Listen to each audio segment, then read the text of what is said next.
My parents left me a $100 million penthouse, but on my very first day there, my mother-in-law barged in, showing fake documents claiming the apartment was hers.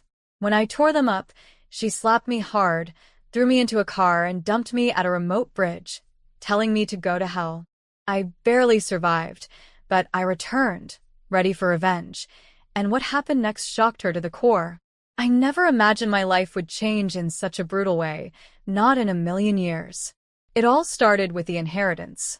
My parents, who had always been the anchors in my life, passed away in a tragic accident. It was hard to even process, and in the middle of my grief, I was left with the most unexpected thing, a penthouse apartment worth $100 million in the heart of New York City. I remember standing in the penthouse for the first time after the funeral, my hands trembling as I ran them over the polished surfaces, the view of the skyline stretching endlessly before me. This place, filled with so many memories of my childhood, now felt like a heavy burden. It wasn't just a house, it was home, a place where my parents had raised me, a place that had witnessed my growth, my dreams, my failures. Now it was mine. But I didn't know how to hold on to it, not just physically but emotionally. I was lost in grief. Then there was Daniel, my husband, the one person I thought I could lean on during the darkest time of my life. Daniel, a 32-year-old marketing executive, had always been supportive, or so I thought. We had been married for 3 years, and I had envisioned us building a life together, sharing this home, and making it our own. My dream was to turn this penthouse into a warm, welcoming space, something that had always felt out of reach as a child. The idea of decorating every room, painting the walls in colors that would carry our memories, of one day hearing the sounds of children laughing, filled my thoughts with hope. But things changed.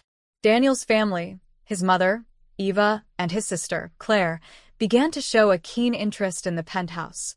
At first, I thought it was harmless. They expressed their excitement about the inheritance, and I assumed they were just happy for us. But over time, it became clear that their interest wasn't as innocent as it seemed. I started to feel uneasy around them, like something was shifting, like they were more focused on the property than on my well-being.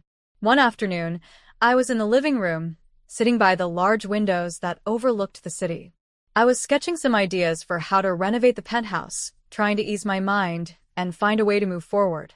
The light was perfect, and for a moment, I let myself believe that this place could become a home again. Then, the door slammed open, and I looked up to see Eva and Claire standing there, their faces hard and unwelcoming. "Kara," Eva's voice was sharp, demanding. "We need to talk." I felt a cold shiver run through me as I stood up. My heart began to race, a sense of dread creeping in. What was this about? They had never barged into our home like this before. Eva's eyes were cold, and Claire's face was twisted in something between a sneer and a grin. They were holding papers, and I instinctively knew that whatever this was, it wasn't good. "What's going on?" I asked, trying to steady my voice, though I was already growing anxious. Eva didn't answer immediately. Instead, she shoved the papers into my hands. They were documents, legal-looking, professional. I glanced at them, my eyes scanning the words, but the more I read, the worse I felt. My stomach dropped. The documents weren't just some papers about property taxes or bills. They were fake legal documents, documents that claimed the penthouse was Daniel's family's property. The words felt like they were smacking me in the face, impossible to ignore. "What is this?" I demanded, my voice shaking as I looked up at them. "You can't just say this house belongs to you." Eva smirked, crossing her arms. "It's true, Kara. According to these papers, this penthouse now belongs to Daniel's family. You need to move out." I turned to Daniel, hoping, no, praying, that he would speak up, that he would stop this madness, but instead, he stood there, silent. His arms were crossed, and his face was expressionless, as if he were a stranger standing in the room with us. My heart sank. "Daniel, please," I said, my voice cracking as I reached out to him. "Please tell me this is a mistake. Please say something." But he didn't. He just stood there, cold and unmoving. The man I loved, the man I had married, wasn't there. It felt like he had disappeared, replaced by someone I didn't recognize. Daniel? I asked again, desperate. Please, tell me you don't believe this. Eva stepped forward, her voice dripping with fake sympathy. Kara, this is for the best. You don't need this house. You don't need this burden. Let us take care of it. A surge of anger rushed through me. I couldn't let them take everything from me. Not after everything my parents had built. Not after the dreams I had for this place. This penthouse, filled with so many memories, was the last piece of my family I had left. And now they were trying to rip it away from me. This is my home, I shouted, my voice rising in frustration. I won't let you take it. Before I knew what was happening, Eva slapped me across the face. The sting of her hand on my cheek was nothing compared to the shock I felt. I stumbled back, my head spinning. I had never been hit like that before, not by anyone, let alone someone in my husband's family. I felt betrayed, devastated. The woman I thought was family, the woman who had been welcoming to me at one time, had just struck me. Enough! Claire yelled, emboldened by her mother's aggression. Get out of here. This place belongs to us now. I couldn't move, frozen by the pain, the confusion, the betrayal. They started grabbing my things, my personal belongings, my sketches, anything they could find, and throwing them out of the door. I watched in shock as my life was tossed onto the street, like it didn't matter, like I didn't matter. Leave. Now, Daniel's mother barked, her words cold, final. I turned to Daniel one last time, my heart breaking. Please help me, I begged. Please, don't let them do this. But Daniel just stood there, still silent, his eyes avoiding mine. And in that moment I realized I had no one. Not anymore. They forced me into a car, driving me out of the city, away from the place I had once called home. They left me at a remote bridge, the cold air stinging my face. Go to hell, Kara, Eva spat, as she slammed the car door. There I was, alone, devastated, and betrayed by the one person I had trusted most in the world. The cold air hit my face like a slap as I stood alone on the bridge, the sounds of the car speeding away echoing in my ears. My knees felt weak, and I could barely stand. I had never imagined that I would end up here, abandoned by my own husband and tossed aside like I meant nothing. I looked down at the empty street, surrounded by nothing but silence. The city I once loved now felt so distant, so foreign. How had everything gone so wrong? I didn't know how long I stood there, staring into the emptiness, trying to piece together the shattered fragments of my life. But somewhere in that darkness, I felt something flicker within me, a small, barely visible spark. It wasn't defeat. It wasn't the overwhelming sadness that had taken over me when I first realized what was happening. No, this spark was something else. It was anger. It was determination. They had taken everything from me, my home, my belongings, my dignity, but they hadn't taken my will to fight. I wasn't going to let them win. I wasn't going to let them destroy me. I was done feeling like a victim. I was done being passive. I managed to make my way back to the city, feeling the weight of every step, but knowing that I had to keep moving. I didn't know where to go, or what to do, but I knew I couldn't go back to that penthouse. Not after what had happened. The place that had once felt like home now felt like a prison, haunted by betrayal. The first thing I did was reach out to someone I trusted. Ethan. He wasn't just a lawyer, he was an old college classmate. We had lost touch over the years, but when I needed someone, I remembered him. He was smart, dependable, and had become a successful lawyer. I didn't know where to start, but I knew that he could help me. When I called him, I could hear the concern in his voice even before I explained what had happened. Kara, what's going on? You sound like you've been through hell. And I had. But there was no time to dwell on the past. I needed to focus on what came next. I told him everything, the inheritance, the documents, how Daniel's family had forced me out of the penthouse, and how Daniel had stood by, silent, letting it happen. He listened patiently, and then said something that gave me hope. You're not alone in this, Kara. You have the right to fight for your home, your life. We can prove that those documents are fake. We'll take them to court. It was the first time since everything fell apart that I felt a glimmer of hope. Ethan was on my side. He believed in me. And that was all I needed to hear. We set to work quickly. I gathered every document I could find.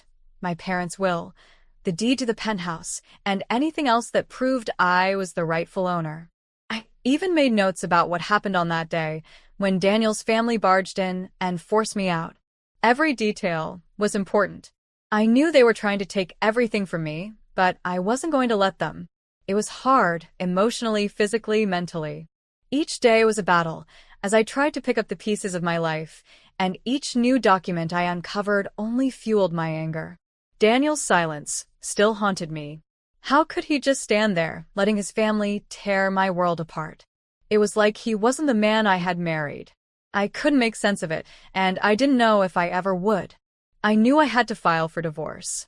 As painful as it was, there was no way I could continue living with a man who had betrayed me so completely. I wasn't going to share a life with someone who allowed this to happen. It hurt more than I can say, but it was the right choice. I needed to sever all ties with him and take control of my life again. As Ethan worked on the legal paperwork, I focused on getting stronger, mentally, emotionally, physically. I had no idea how long this would take or how much it would cost, but I knew that I had to do this. It was no longer about just reclaiming the penthouse. It was about reclaiming my life. The penthouse was only a symbol. I wasn't just fighting for the property. I was fighting for my identity, my dignity, and my future. The court date loomed ahead, and with each passing day, I felt more nervous and determined. I was going to stand in front of that judge and tell them my story. I wasn't going to let Daniel's family take what was rightfully mine without a fight. I didn't care how much power they had or how deep their pockets went. I was ready to take this battle to the very end. But deep inside, I knew that this was only the beginning. The fight for my penthouse would soon become the fight of my life. The days leading up to the court hearing felt like an eternity. My mind was a constant swirl of emotions, anger, sadness, determination. But through it all, I held on to the one thing that mattered. I wasn't going to back down. I had come too far, fought too hard to give up now. Ethan had been a steady presence in my life during these dark times. He worked tirelessly on my case, gathering evidence, reviewing documents, preparing me for what I would face in court. His support was invaluable, and honestly, it made all the difference. He wasn't just my lawyer anymore. He was my rock. And through everything, I began to realize something. I wasn't just fighting for my home. I was fighting for me. I was fighting for my life, my future. The day of the hearing arrived, and I barely slept the night before. I was up early, going over my notes one last time, mentally preparing myself for what was about to come. I had to remain calm, focused. There would be no room for doubt. I stepped into the courtroom with my head held high, trying to project confidence even though my heart was pounding in my chest. I couldn't help but glance around the room. There was Daniel, sitting with his family, his face a cold mask of indifference. My breath caught in my throat. How could he sit there, so detached, while his family had done all this to me? I thought I knew him, but the man I saw sitting there was a stranger. Eva and Claire were sitting beside him, their expressions twisted with resentment and arrogance. I could feel their eyes on me, their silent judgment. But I refused to let them intimidate me. This wasn't about them. This was about me and my right to stand up for what was mine. When it was my turn to speak, I stood up, my legs shaky but my voice steady. I told the court everything. The way Daniel's family had forced me out of my penthouse, the forged documents they had presented, the lies they had spread. I described in detail the day they had stormed into my home, how they had thrown my belongings out onto the street, and how Daniel had stood by, silent and unhelpful. Your Honor, I said, my voice trembling but determined, I have lived in that penthouse my entire life. It is not just a property, it is a part of me. It's filled with the memories of my parents, of everything I've lost. I refuse to let anyone take it from me. The silence in the room was deafening as I spoke. I could feel the weight of my words hanging in the air. And then I turned to Daniel. I locked eyes with him, and for the first time, I saw something flicker in his gaze. It wasn't guilt. It wasn't remorse. It was fear. He was scared, not of the consequences of his actions, but of losing me. But it was too late for that. As I finished my statement, I glanced over at Ethan, who gave me a small but reassuring nod. I knew I had done my best. The rest was in the hands of the judge. The judge's eyes never left me as I finished my testimony. He asked a few questions, then turned to Daniel and his family. The look on their faces was a mix of frustration and anger. They knew they had no leg to stand on. The evidence was clear. The documents were forged, and they had no claim to the penthouse. And then the judge spoke. The words I had been waiting for, the words that would change my life forever. After reviewing the evidence presented, the judge said, "I hereby declare that Kara is the rightful owner of the penthouse. The claims made by Daniel's family are false, and the documents provided were fraudulent." My heart leaped in my chest. I could hardly believe what I was hearing. I had won. The penthouse was mine. But the next part of the judge's ruling sent a chill down my spine. As for Daniel, the judge continued, he is found guilty of fraud, conspiracy, and attempting to illegally seize property. Based on the severity of these crimes, I am sentencing him to a long prison term. I didn't feel victorious in that moment. I felt hollow, like I had lost something irreplaceable. But I also felt something else, relief. The battle was over. For the first time in months, I could finally breathe.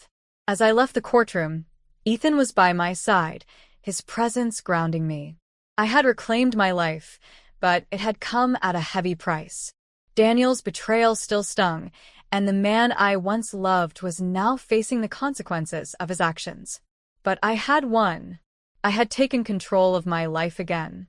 It wasn't the end of the road, though. I knew that. I had a long way to go before I could fully heal, before I could truly move on.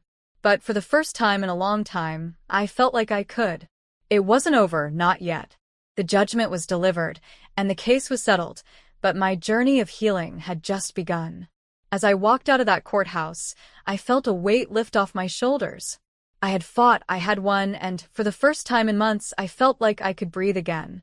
But there was something else beneath the surface, a profound emptiness. The life I had once dreamed of with Daniel was gone. I couldn't deny it. No matter how much I had hoped to rebuild that connection, the truth was undeniable. Daniel was gone. I was done. The man I had loved, the man I had shared my life with, had betrayed me in the worst possible way. He had sided with his family, letting them take what was mine, and remained silent when I needed him most. The silence in the courtroom, his lack of remorse, his detachment, it told me everything I needed to know. But in that emptiness, something powerful began to grow. I was no longer just a victim. I wasn't the woman who had been forced into the car and left on a bridge, abandoned by the people I trusted. I had taken control of my life. I had reclaimed my penthouse. I had stood up for myself when everyone else turned away. I decided to focus on what mattered. I had a future to rebuild, and I wasn't going to let anyone or anything stand in my way. The penthouse, once a symbol of betrayal, was now my sanctuary. Slowly but surely, I began to renovate, transforming it into a place that was truly mine. I hired contractors, reimagined each room, and added touches that reflected who I was now, strong, independent, and ready for whatever came next. The place began to feel like home again, a safe space where I could heal, where I could be myself. Throughout all of this, Ethan was by my side. He had helped me fight this battle from the very beginning, but somewhere along the way, something else had blossomed between us. His support, his unwavering belief in me, it went beyond just the legal case.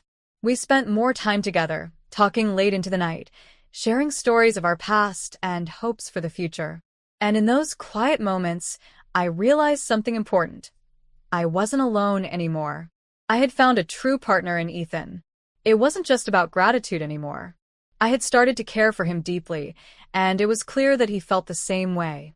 The connection we shared grew stronger, built on mutual respect and shared experiences. For the first time in a long while, I felt like I was allowed to be happy again. Not just for myself, but with someone who truly understood me. One evening, As we sat together on the balcony of the penthouse, looking out at the city lights, I felt a sense of peace that I hadn't felt in a long time. I had reclaimed more than just my property. I had reclaimed my sense of self, my dignity, and my future. And Ethan, who had helped me every step of the way, was there with me, not just as my lawyer, but as the man I had come to love. As the renovation on the penthouse neared completion, Ethan and I made a decision that would change everything. We got married. The place that had once felt like a battleground, a place filled with memories of betrayal, was now our home, a symbol of resilience, love, and the strength to overcome anything life throws at you. Looking out at the skyline that evening, I felt a deep sense of contentment. I had faced betrayal, and I had come out the other side stronger. My journey was far from over, but I knew that with Ethan by my side, we could face whatever the future held. The power to shape my destiny was mine, and